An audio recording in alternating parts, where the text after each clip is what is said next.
graça e a paz da parte de Deus, o nosso Pai, e do nosso Senhor e Salvador Jesus Cristo esteja na sua vida, chegando até o seu lar, sua família, no ambiente onde você se encontra. Pelo poder do Espírito Santo de Deus. Estamos começando o culto desta noite. Vamos louvar o Senhor com um hino. E estaremos falando sobre Porta Caminho Alvo, a parte 2. Estaremos mostrando, ilustrando essa mensagem muito importante sobre o reino de Deus. E enquanto isso, vamos orar a Deus.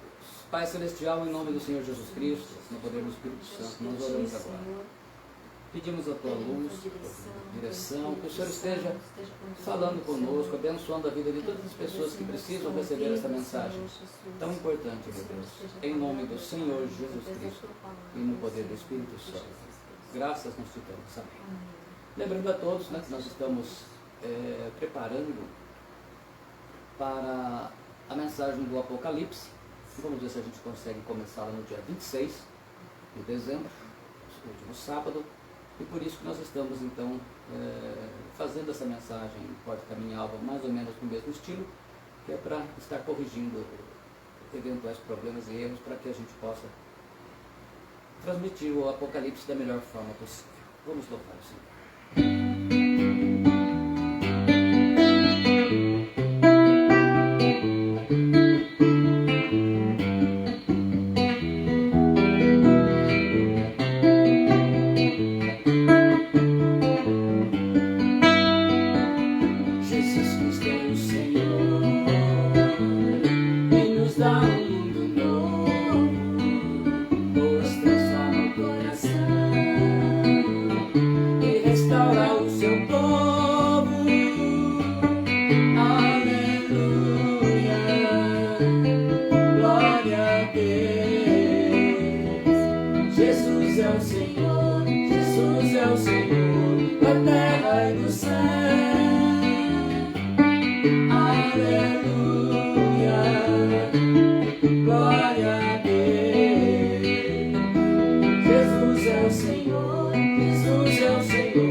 Aleluia, glória a Deus. Então nós vamos começar esta noite a parte 2 da mensagem Porta, Caminho e Alvo.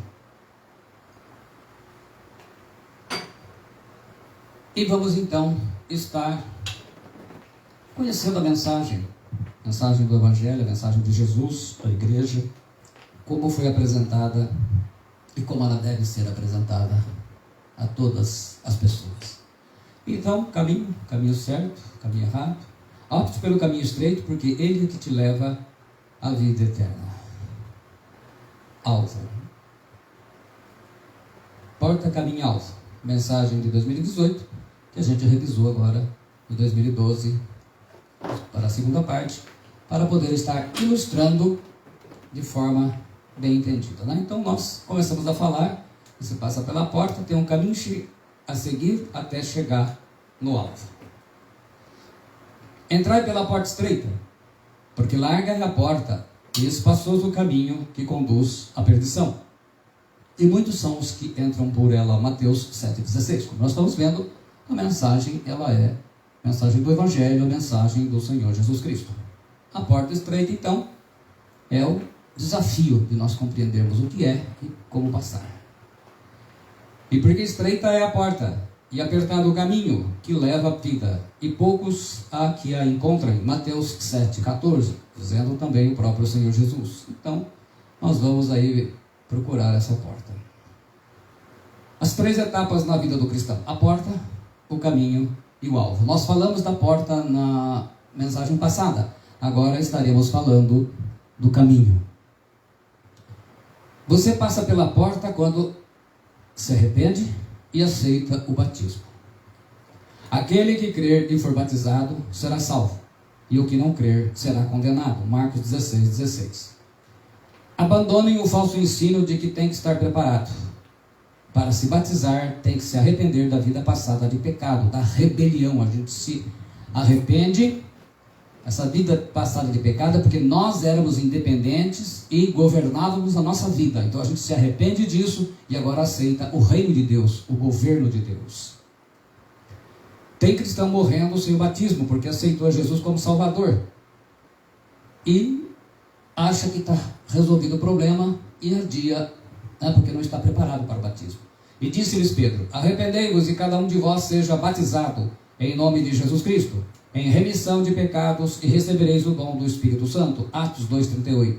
Você tem que descer as águas. Então, o caminho da porta, a entrada no reino, o primeiro ato de obediência é o batismo. Então, eu me arrependo, eu confesso Jesus Cristo como meu Senhor. A mensagem: para que Jesus seja Salvador, ele tem que ser primeiramente Senhor.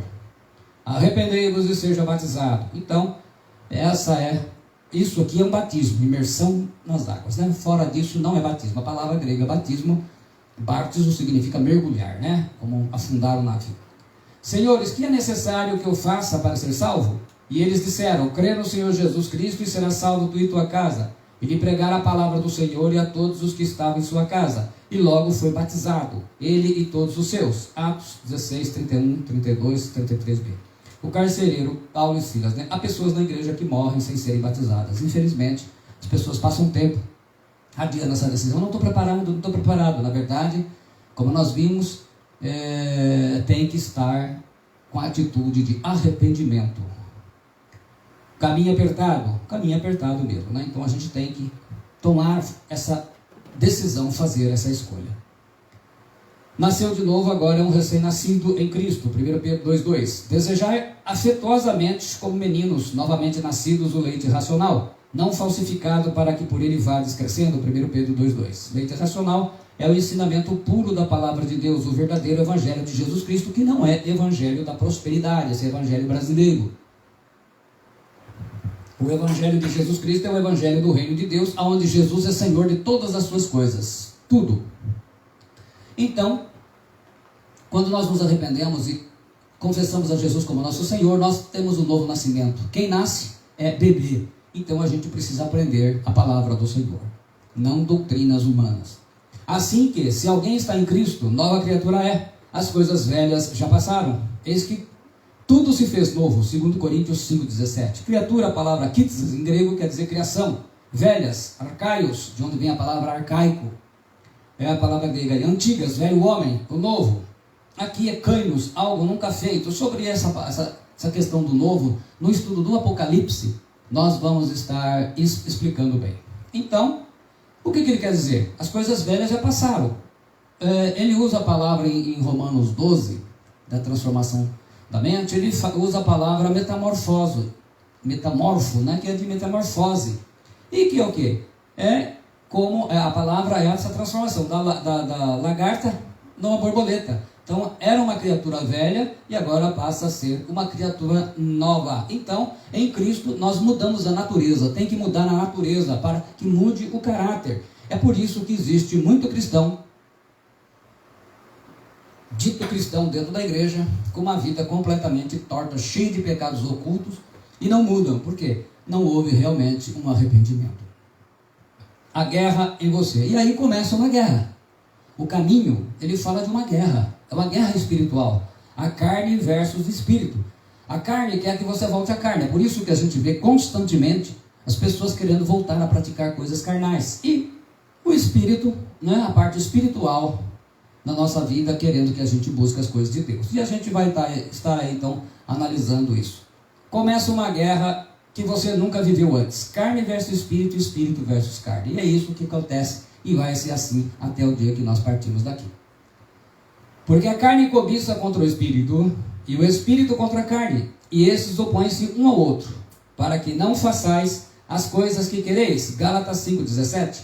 A carne te puxa para o pecado, tentando impedir a obra do espírito. Cobiça, a palavra epitúmio quer dizer cobiçar, desejar. Então é essa guerra que a gente tem aí. Então, se a gente for ver, todo mundo vai para o caminho mais espaçoso. O caminho largo aí não é fácil, né? Esse caminho é uma luta, é uma batalha, é assim que funciona, tá bom? Caminho apertado. São 2 leões. Ele é exemplificado ou explicado como 2 leões. O leão que você alimentar, esse vai vencer a guerra. O leão da carne ou o leão do espírito.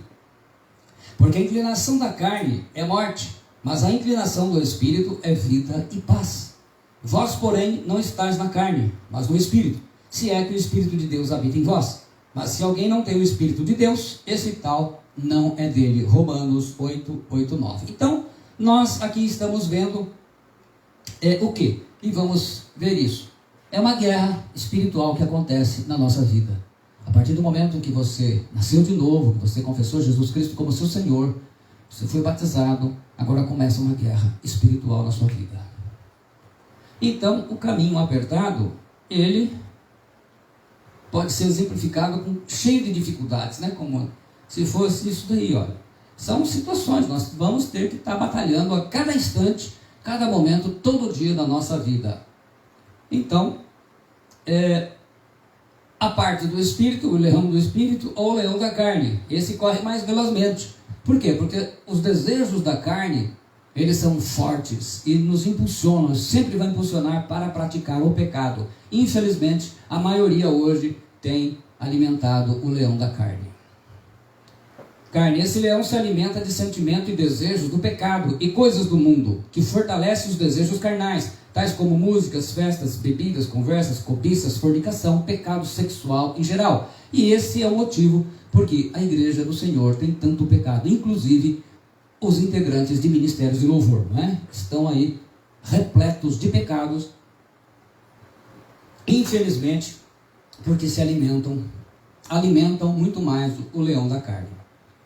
Aí o caminho largo, que é tudo aquilo que está no mundo. Ele nos oferece uma porção de coisas e essas coisas, infelizmente, elas acabam distraindo a vida das pessoas. Espírito. Esse leão se alimenta de convicções na palavra de Deus, vida de oração, jejum, da comunhão dos irmãos, louvando e adorando a Deus, no estudo da palavra de Deus. E fundamentalmente através do discipulado. E os que são de Cristo crucificaram a carne, com suas paixões e concupiscências. Vamos ver 7 comparações, e aí então a gente vai ter uma ideia de tudo isso. Carne versus espírito. As músicas e coisas do mundo, 1 João 2,15. Não ameis o mundo, nem as coisas que há no mundo. Se alguém amar o mundo, o amor do Pai não está nele. Está aí, 1 João 2,15. Efésios 5,19. Apóstolo Paulo então mostra o lado espiritual. Falando entre vós em salmos, hinos e cânticos espirituais, cantando e salmodiando ao Senhor no vosso coração. Então, é essa a luta. Carne versus espírito. Então, a gente vê, é mais ou menos isso. A carne está aí. E o espírito nos leva às coisas do Senhor. Quando a gente começa a perder o prazer de estar na congregação, cantando e louvando ao Senhor, significa que o leão do espírito está cada dia mais anêmico e vai morrendo passo a passo. Espírito versus carne. Essa aí é a batalha. Os vícios do mundo. João 8,34. Respondeu Jesus: em verdade vos digo, que todo aquele que comete pecado é servo do pecado. Cigarros, drogas, bebidas, etc. Romanos 8, 13 e 14. Se pois o Filho, na verdade isso aqui é João, se pois o Filho vos libertar, verdadeiramente sereis livres. Então, nós vamos ver isso na prática. Carne versus espírito. A droga leva até as nuvens, mas não oferece paraquedas. A destruição, né? Existem muitos tipos de drogas, esses tipos comuns da juventude de hoje. Bebida, o cigarro, está aí destruindo a vida das pessoas. E muito cristão tem abandonado o Senhor por causa dessas coisas. Quem você está alimentando mais? O da carne. O da carne está assim, ó, está voraz. Ou do espírito?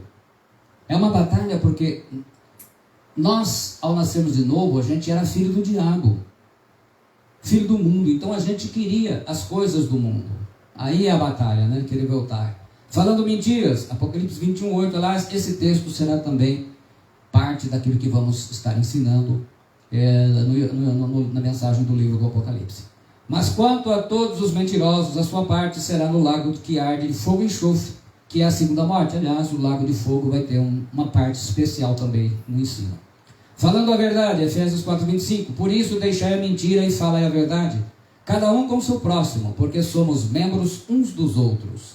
Então, a gente vê hoje, por que cristão é mentiroso? A gente vê muito cristão, nem deveria usar o nome cristão, né? Porque cristão verdadeiro mesmo não é mentiroso.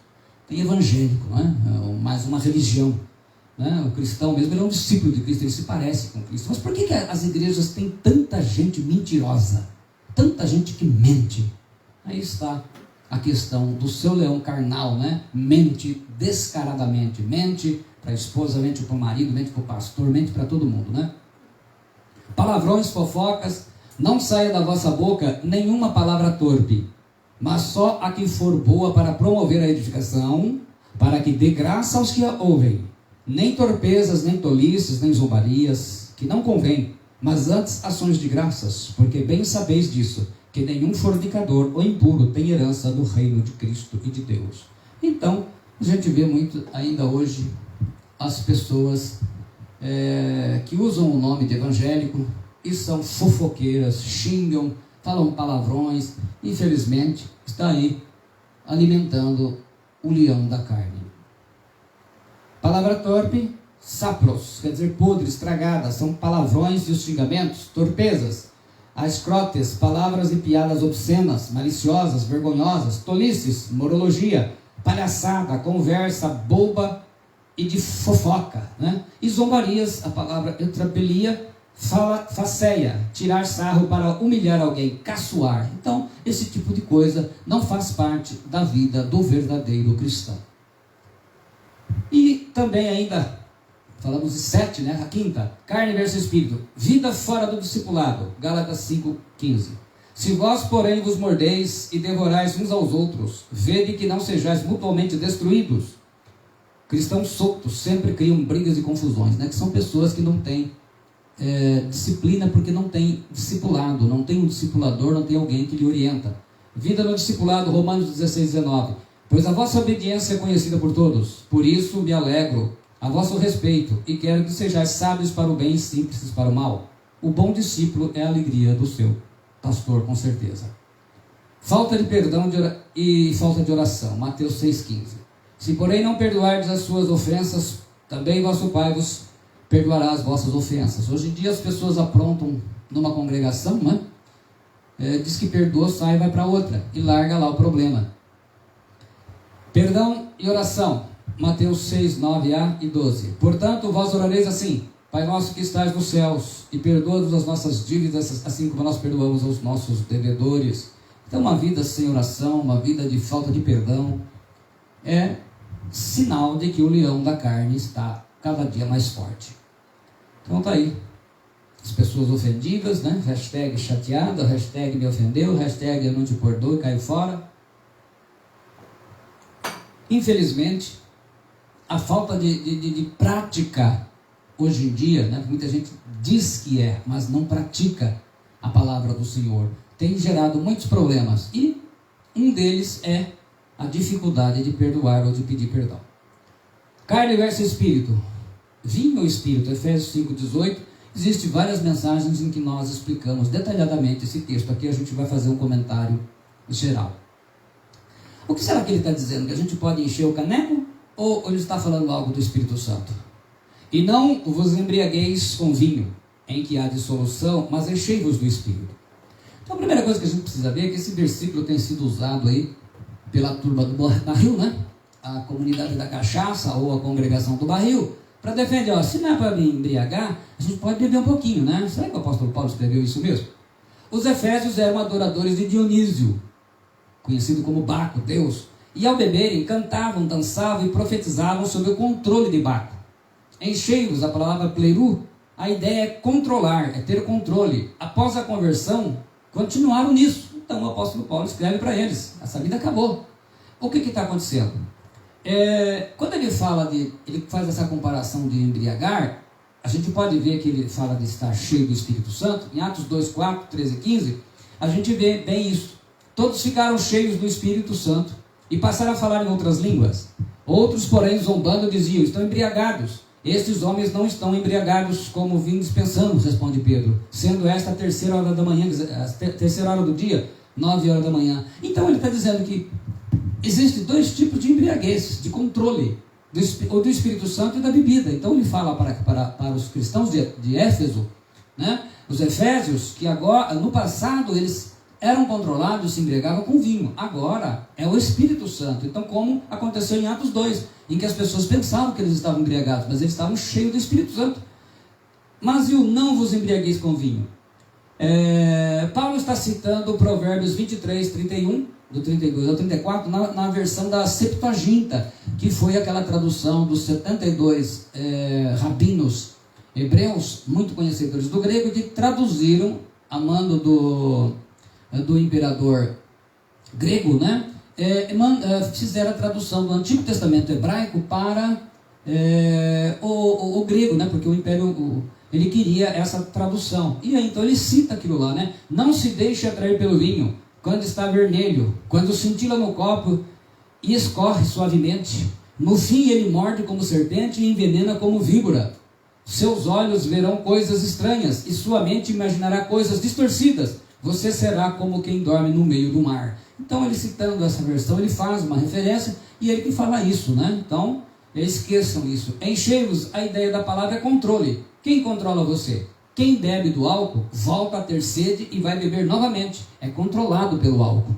Por isso que ele fala, e aí vai fazer as coisas conforme o álcool. Quem bebe do Espírito Santo nunca mais terá sede e será controlado pelo Espírito Santo. Então fica aquela situação, né? Em que a pessoa canta, fica alegre, tudo com base na bebida. Agora ele tem o Espírito Santo. E ele fala, quem tem realmente a vida, alimenta o seu leão do Espírito, vamos assim dizer, sua vida ela é guiada pelo Espírito Santo, e ele cumpre Romanos 8,14, porque todos os que são guiados pelo Espírito de Deus, esses são filhos de Deus. Então os filhos de Deus, eles são guiados pelo Espírito de Deus, e o Espírito de Deus não vai guiar ninguém para o copo de bebida. Então, aqueles que são guiados pelo Espírito de Deus, esses são filhos de Deus.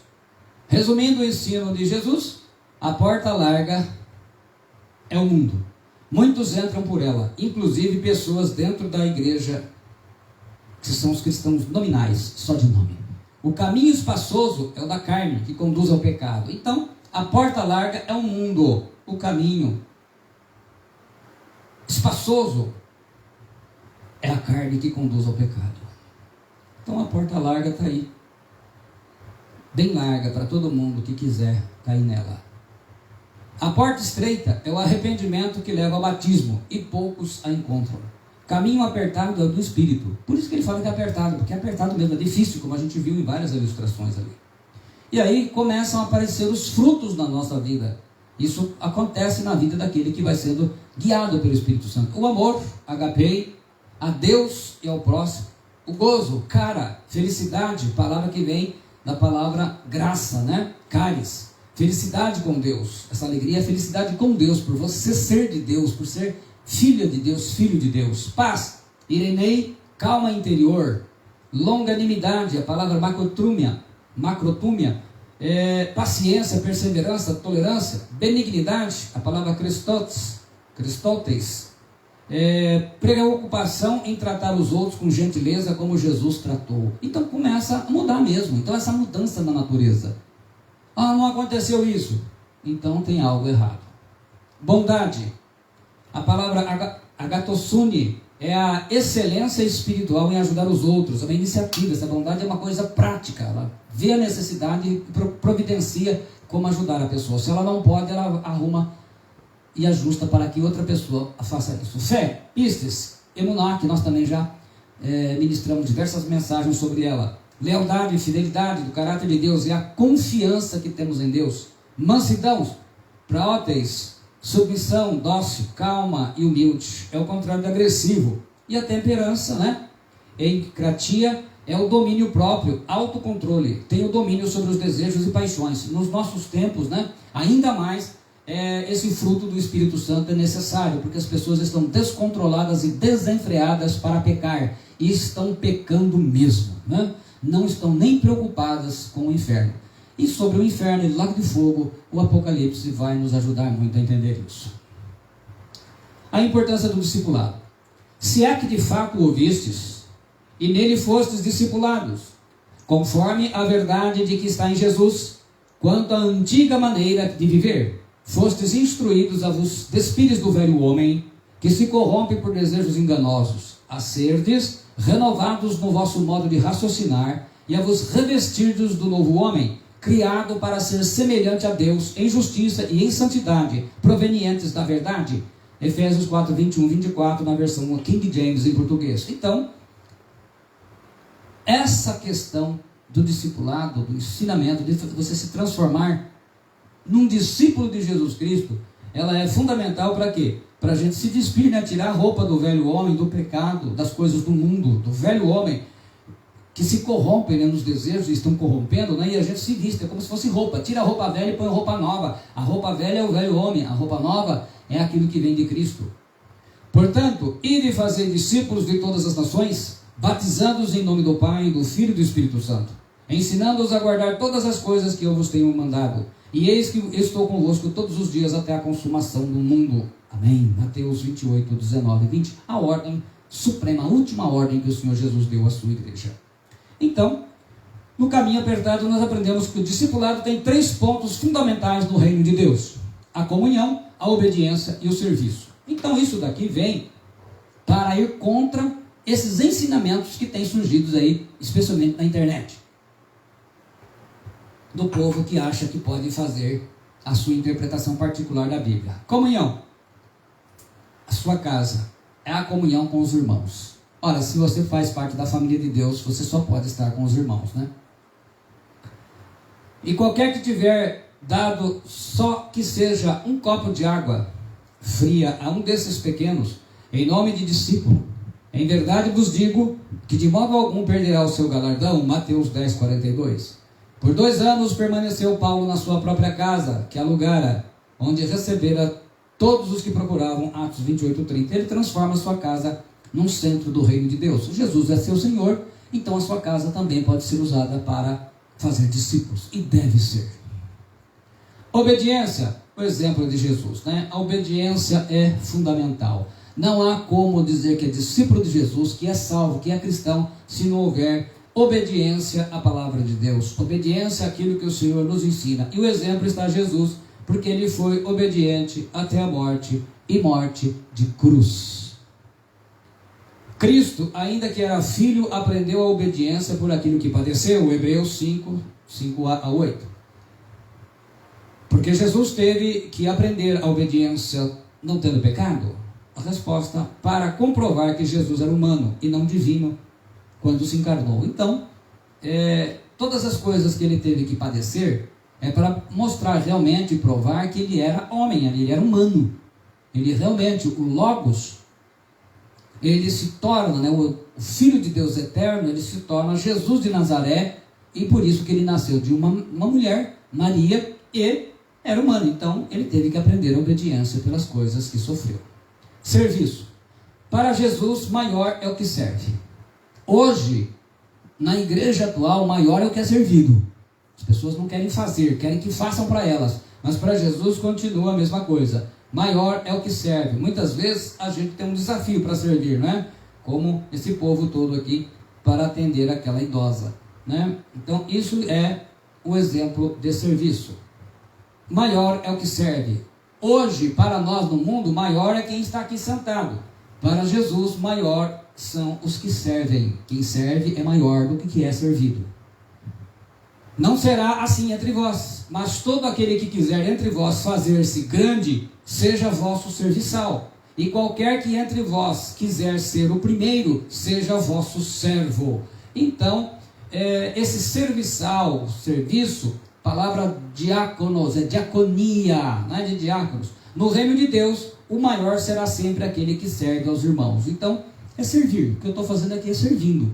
Com aquele dom, com a graça que eu recebi do Senhor, eu estou servindo a igreja, a todos aqueles que querem, a igreja de Cristo, né? O corpo espiritual de Cristo, a todas as pessoas que desejam conhecer o quê? O Evangelho do Senhor Jesus. Eu estou ensinando para vocês a mensagem do Evangelho, a mensagem pregada por Jesus, pelos apóstolos e pela igreja primitiva.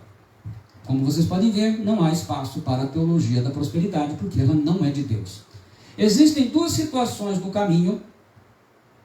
Ou você está no caminho apertado ou está no espaçoso. Se estiver no espaçoso, você está sentado à beira do caminho, solto, fora do discipulado. Como essa moça aí, está sentada à beira do caminho. Na verdade, ela está dentro do caminho, né? Ou você está sentado à beira do caminho ou fora do discipulado. Quem ama o pai ou a mãe mais do que a mim, não é digno de mim. E quem ama o filho ou a filha mais do que a mim, não é digno de mim. Mateus 10, 37. Então Jesus já foi bem direto.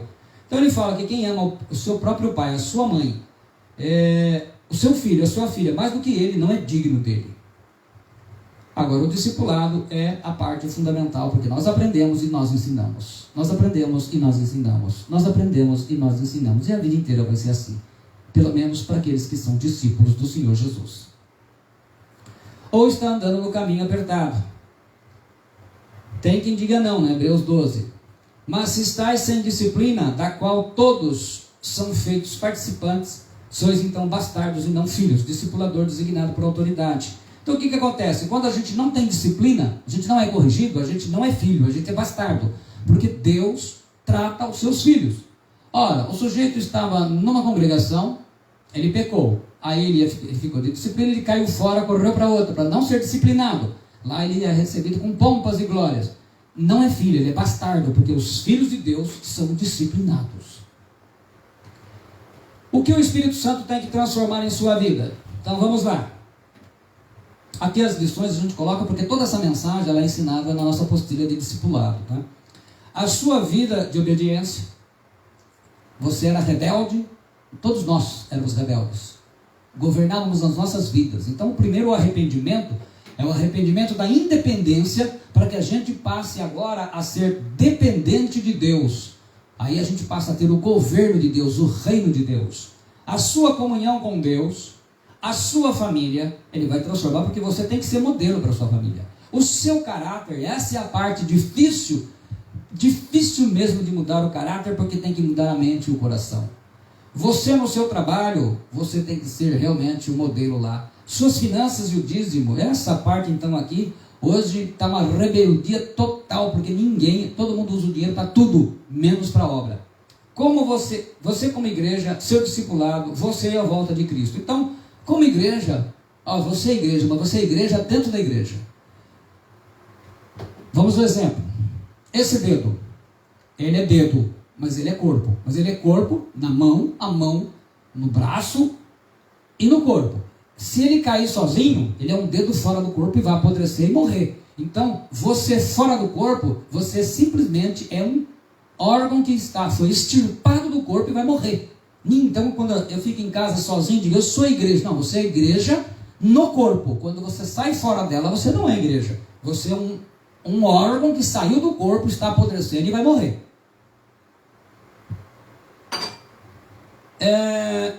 Seu discipulado.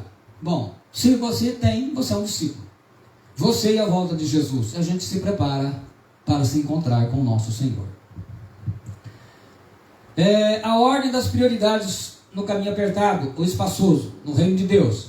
Jesus é Senhor. Se Jesus é Senhor da sua vida, a ordem da prioridade, primeiro é Deus, depois a família, a igreja, o ministério, o trabalho. Mateus 10, 37 a 38. Essa é a ordem. Deus é o primeiro. Se você é independente, primeiro vem a família, depois o trabalho, o terceiro é Deus, quarta a igreja, quando tem isso daqui. Correto? Então, nós estamos vendo que essa é a diferença. Olha Deus onde está quando Jesus é o Senhor e quando Jesus não é Senhor. Deus está aqui, olha lá se não tiver por último ainda. A família se converte mais quando o discípulo tem Jesus como Senhor. Essa é uma verdade. Trazendo-me à memória a fé não fingida que em ti há. Paulo escrevendo para Timóteo, seu discípulo, a qual habitou primeiro em tua avó Loide e em tua mãe Eunice, e estou certo de que também habita em ti. 2 Timóteo 1,5. Então, ele vê aquela fé não fingida, uma fé sincera, verdadeira, na avó, na mãe, e agora ele cobra nele também, né? Filho, meu discípulo, a sua avó e a sua mãe eram realmente cristãs, autênticas. Discipulador é designado pela autoridade da igreja, isso é normal. O discípulo não escolhe seu discipulador, mas obedece. É o começo. O discípulo não é superior ao seu mestre, mas todo o que for perfeito será como seu mestre. Lucas 6,40. Catartizo, aperfeiçoado, preparado, instruído, equipado. Então, todo bom discípulo aprende com o seu mestre, o seu ensinador, seu professor, aquele que está ali ensinando, né, o seu discipulador, a sua palavra. Você tem que dar bom fruto.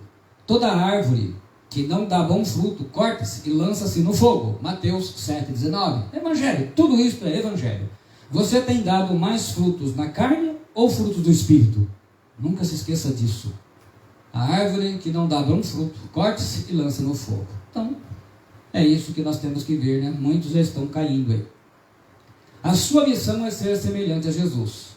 Para isso tem que ser inimigo do mundo. Então, precisa renunciar ao mundo e ao pecado. Você tem que fazer uma escolha e será escravo de sua consequência. O mundo será escravo da carne, o alvo será escravo de Cristo. A sua missão é ser semelhante a Jesus. A gente pode ver aí quanto você já está parecendo com Jesus. As atitudes. Por que os discípulos foram chamados de cristãos? Cristão quer dizer pequeno Cristo, semelhante a Cristo.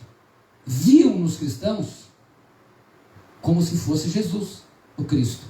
Então, por isso que apelidaram de cristãos, chamaram até de uma forma assim pejorativa, mas hoje é um nome de grande orgulho e satisfação. É a maior honraria que temos aqui na terra.